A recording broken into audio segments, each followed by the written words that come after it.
বিশ্বের অন্যতম কঠিন ও বিপদসংকুল জলপথ ইংলিশ চ্যানেল সফলভাবে অতিক্রম করলেন দক্ষিণ চব্বিশ পরগনা জেলার ক্যানিং অঞ্চলের তালদির বাসিন্দা রবিন বলদে। অদম্য জেদ, একাগ্রতা আর ইচ্ছাশক্তি ও শারীরিক সক্ষমতা ও মানসিক দৃঢ়তাকে সঙ্গী করে প্রায় 34 কিলোমিটার রাস্তা 11 ঘন্টা ধরে হিম শীতল জল ও বিশাল ঢেউ এবং প্রকৃতির পরিস্থিতির বিরুদ্ধে লড়াই করে শেষ পর্যন্ত ইতিহাসের পাতায় স্থান করে নিলেন।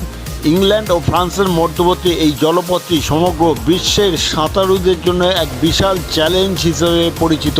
সুন্দরবনের রবিন বলদে সকাল থেকে শুরু করে একটানা সাঁতারের মধ্যে দিয়ে অতিক্রম করায় প্রায় 34 কিলোমিটার দীর্ঘ এই জলপথটি। রবিন বলদে এই সাফল্যের জন্য পশ্চিমবাংলার বিভিন্ন ক্রীড়া সংস্থার আধিকারিকরা তাকে শুভেচ্ছা ও ধন্যবাদ জানায়। ইংলিশ চ্যানেল পার হওয়ার মধ্যে দিয়ে সুন্দরবনে ম্যানগ্রোভ অরণ্য রক্ষার বার্তাও সারা বিশ্বের কাছে তুলে ধরলেন রবিন বলদেব। এই খবর আপনারা দেখছেন একমাত্র খবর 48 ঘন্টার পর্দায়। এই চ্যানেলটিকে এখনও যারা সাবস্ক্রাইব করেনি এখনই সাবস্ক্রাইব করুন, পাশে বেল আইকনটি আছে তা প্রেস করুন।